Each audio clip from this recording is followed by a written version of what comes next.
જય શ્રી કૃષ્ણ, તમારું સ્વાગત છે અમારી ચેનલ સિમ્પલ ગુજરાતી રસોઈમાં। તો આજે આપણે બનાવવાની છે એકદમ ઘટ અને મલાઈદાર ચોખાની ખીર।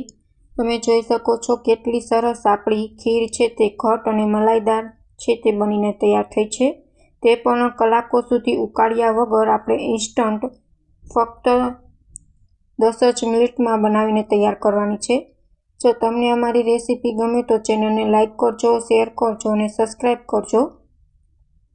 તો આપણે ખીર બનાવવાનું શરૂ કરીએ।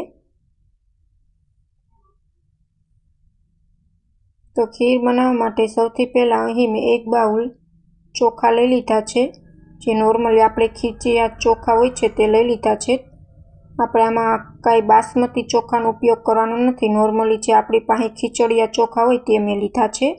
હવે 1 બાઉલ ચોખા મેં લઈ લીધા છે, તેને આપણે સારી રીતના પાણીથી આપણે 2 વાર ધોઈ લેશું, જેથી અંદરનો જે કચરો હોય તે બહાર નીકળી જાય। હવે આપણે 2 ગ્લાસ જેટલું પાણી ઉમેરીને ચોખાને આપણે કુકરમાં બાફી લેવાના છે। મિનિટોનું, કલાકોનું કામ તમારે મિનિટોમાં થઈ જશે। 2 તમારે વિસલ થવા દેવાની છે, જેથી ચોખા છે તે ખીર માટે એકદમ પરફેક્ટ તમારા બાફીને તૈયાર થઈ જાય। 2 વિસલ વગાડી લેશું આપણે। આ ખીર આપણે કુકરમાં જ બનાવીને તૈયાર કરવાની છે। હવે ખીરમાં નાખવા માટે અહીં મેં બદામની સ્લાઇસર લઈ લીધી છે।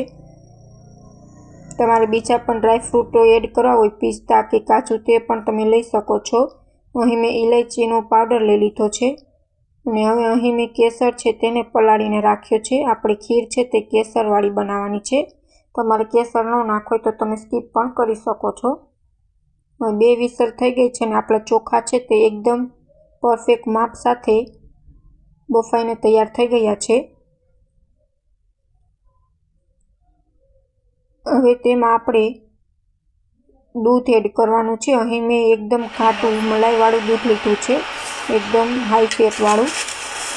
તો દૂધ છે તે મેં 2 મોટા બાઉલ જેટલું એડ કરી દીધું છે અને અહીં 2 બાઉલ જેટલી ખાંડ એડ કરી દીધી છે।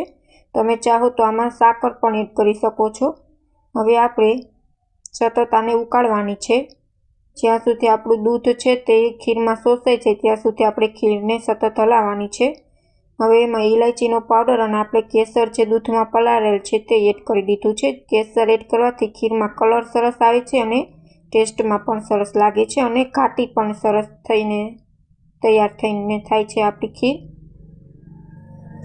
હવે આપણે ફક્ત 5 જ મિનિટ હલાવશું સતત, એટલે આપણી ખીર નીચે બેસશે પણ નહીં અને સરસ ઘાટી મલાઈદાર બનીને તૈયાર થશે અને બધી જ વસ્તુ, દૂધ અને ખાંડ આપણે એડ કરી છે તે ખીર સાથે સરસ ઓબ્ઝર્વ થઈ જશે।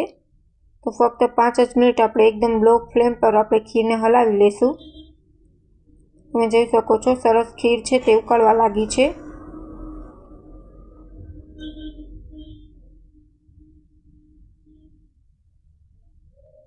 સતત હલાવશું જેથી ખીર છે તે નીચે બેસી ન જાય।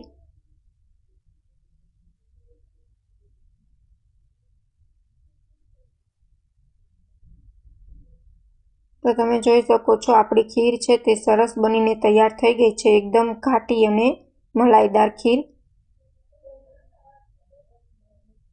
ફક્ત 10 જ મિનિટમાં બનીને તૈયાર થઈ જાય છે। હવે આપણે સર્વ કરી લેશું। અહીં મેં 1 બાઉલ લઈ લીધો છે, તેમાં આપણે સર્વ કરી લેશું ગરમા ગરમ ખીર અને ઉપરથી આપણે બદામની સ્લાઇસ છે તે એડ કરી દઈશું। તમારે પિસ્તા પણ એડ કરવા હોય તે પણ તમે એડ કરી શકો છો, પણ અત્યારે હું ખાલી બદામ છે એની સ્લાઇસર એડ કરું છું। તો એકદમ ઘાટી અને મલાઈદાર ચોખાની ખીર છે તે આપણી બનીને તૈયાર છે। કમેન્ટમાં જરૂર કમેન્ટ કરીને બતાવજો કે તમને અમારી રેસીપી કેવી લાગી। Thank you for my watching video.